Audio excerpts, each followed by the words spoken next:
Hi, everybody. Greetings, my friends. It's the Jimm and Dave Beer Beer Review. Dave, what's on tap? 21st Amendment.coms. .com. .coms. It's actually the 21st Amendment Brewery. 21st Amendment Brewery. What is the 21st Amendment? Quick, tell me. Able to drink beer all you want? Right. They repealed alcohol prohibition. Actually, I don't know if that's correct. I'm just guessing because it seems to make sense. Well, what kind of beer is it from them? It's Hop Crisis beer. Crisis. Okay. All right, one more time. Try that again. Ready? Crisis. There we go. Hello. We'll fix it in editing. Okay, there you go. I can't see. This is it's actually we're glad for anything. I'll be like, hello. Oh, I don't like that. You don't like what? Alcohol content's 9.7. I like that. Dun, dun, dun. This is a high ABV. We have to be careful because too many high ABV beer reviews in a row, it's like having twice as much and you get all, ooh. And the bitterness units on this are 94. Dave is prejudging. Well, that's okay. Vegetable ingredients, it's aged on oak. Aged on oak. Well, you know, oak has a chemical tendency to seep out bitterness. I don't know about Did you know that? Oak. Yes. Oak. Yes. Did you know that? Hop? No, it helps diffuse the bitterness. Yes. You knew that? Yes. Bourbon. Actually, I made that up. Bourbon. Okay, that's fine too. Yes. It says oak. Does it say bourbon barrel oak? No, but it says oak.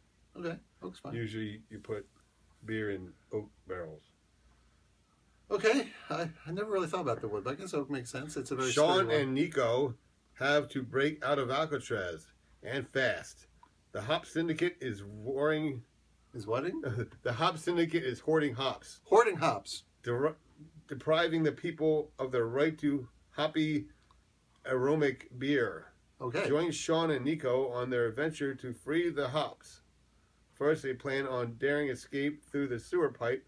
Then they surf monster waves on ironing boards. I'll see you guys later. and finally, they attempt a high-speed cable car getaway. A cable car getaway. Because you're going to get away, you want to get on a cable car. High-speed cable car Are getaway. they from San Francisco or something? What's with the cable cars? Hop crisis? Crisis? What crisis? A few years ago, when hop prices shot through the roof and the worldwide hop market went into a tailspin at our pub in San Francisco. There you go.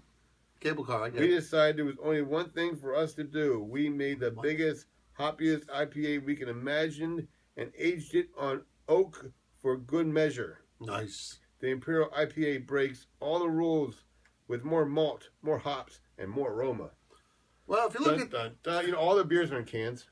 Well, all right. We'll live with it. All right, so there's this whole...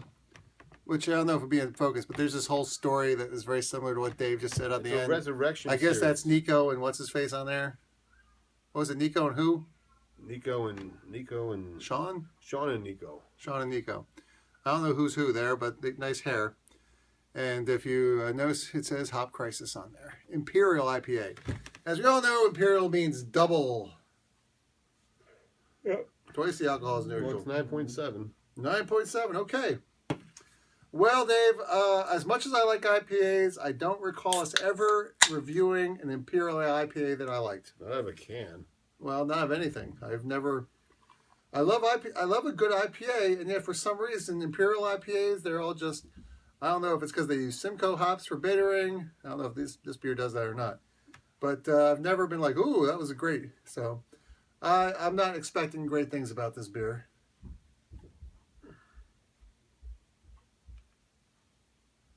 All right, well, pouring out of a can, it gives a nice head. If this was a single beer, it would probably be a two-finger head, but this is one and a half. Up there. All right, the color. Wow.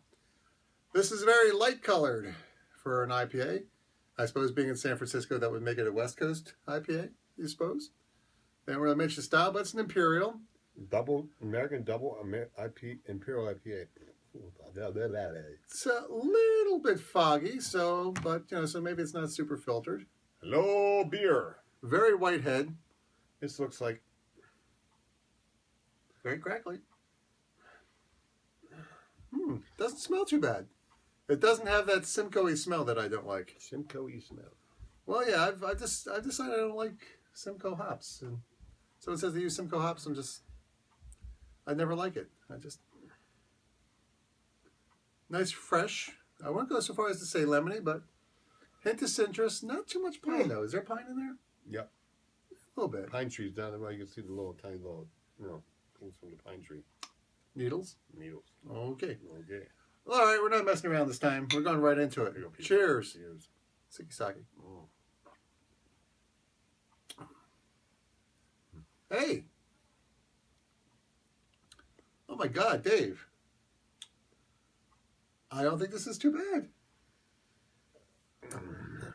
I think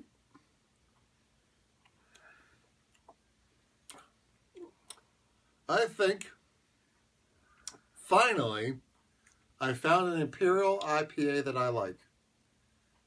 First one, I think, in the history of us doing Imperial IPAs.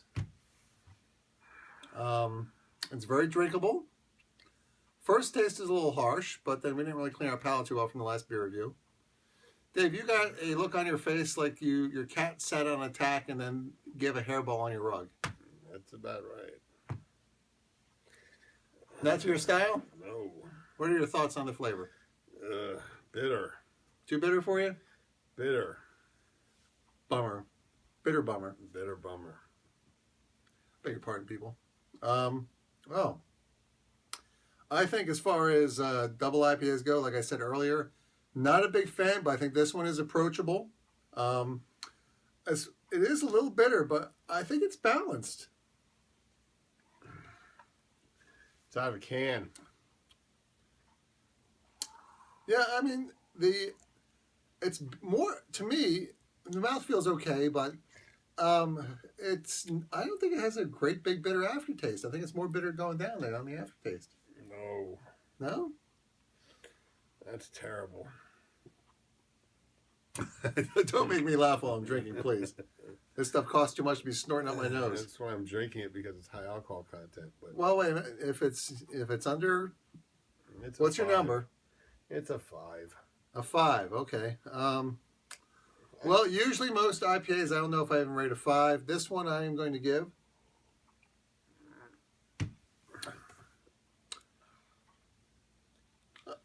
a 6. I think it's drinkable. Maybe even a 6.5. I don't go so bad. That's not so good, Well, to get up to the 8, 9, 10 range, it's not like I've said this before, I'll say it again. If you were to graph 0 to 10, for me, it wouldn't be a straight line. I would consider this. It'd be more of a double curve. I would not buy a beer until I hit 7. All right, so you wouldn't buy this. For an everyday drinkable beer. Well, I don't think... No, I would not buy this. If I needed a double IPA, this is the first one I found that was drinkable. So in that regard, I would buy it. I don't know if for most beer drinking, I want a high ABV beer. For me, they're on special occasions. Awesome. Or just, sipping. Oh my God, her head came off. Hello. It's a Lego. I know, I never had Legos. Really? I had Lincoln Logs. Well, it's amazing what they do with them these days. Neat. Mm. Lincoln Logs. See, I'm almost done, so I think it's very drinkable. So there you have it. 5 from Dave, 6.5 from me, maybe 6. The best Imperial IPA I think I've ever come across. I think this is the first one I kind of liked. Don't know if I would seek it out, but I certainly want to turn it down. I think food pairings would also go a long way with this particular one. And we've had this one sitting in there for a couple months, so it might be getting to the point where it's a little past where it was fresh. IPAs. Well, is this from the last batch, last beer swap? Yep, this was from the last beer swap. So we're trying out all the last beers from the last beer swap tonight, aren't we? No, not at all. No? No, there's a mix. Okay. What do you mean? Well, how many do we have left from the old beer swap? 6. Okay, so we gotta have those 6 tonight then. No. Otherwise they're gonna go bad. No. We'll space it out. We're doing a little bit of IPAs, a little bit of Okay. stouts, so we're cool. All right, so there you have it from the Jimm and Dave beer review. Dave gives it a 5. Me a 6.5. And like we always like to tell people, please don't drink and drive. Pregnant women should not consume alcohol. Please do not operate heavy machinery. Please, if you're in the armed services and you're not 21, go ahead and have a beer anyway. Yeah, we don't care. But if you're under 21, don't watch this. Don't drink beer. Please always drink responsibly. And please, hey, quick plug, as you see at the end of every video, please subscribe to our channel because blah, blah, blah, blah, blah. And comment below. If you try this beer, we want your thoughts because, you know, Dave and I are just two people out of a sea of millions who love beer, and we would love to hear your opinion. See. And your sisters? So, all right, let's get started with that. But anyway, the reason we do this is because we're looking for excellent beer, and we believe that you should drink great beer. Yes, because to have a good laugh, you know. With your friends. And that's what life's all about. That's what I think sometimes. Right, Squatch? It's Squatchy, the beer cat. Looks like I'm tickling Dave here, but it's really a cat. Hey now. See the tail? See the tail? Stop that. Oh, Dave, you're so furry. Stop that. Hello. You should shave that. Hello. Oh, there's a cat. Hey. See, I told you. Beer cat. If you have a beer cat, please send a picture to me on Twitter. It's at Jimmret, Jimmret. Mine's called 31. Look me up on Twitter. Absolutely. We would love to hear from you. And from there, if you have the Untapped app, we're both on Untapped, although I think I'm James Red on Untapped. What am I? Who am I? Wait a minute. I'm Kilroy88 on Untapped. On Untapped. All right, sorry, Squatch. Go to Dave. Go to Dave. There's Dave. Come to me. Better. Come to me, pussycat. All right, everybody. Thank you for watching. And goodbye, Squatch. Goodbye, Dave. Bye, Dave.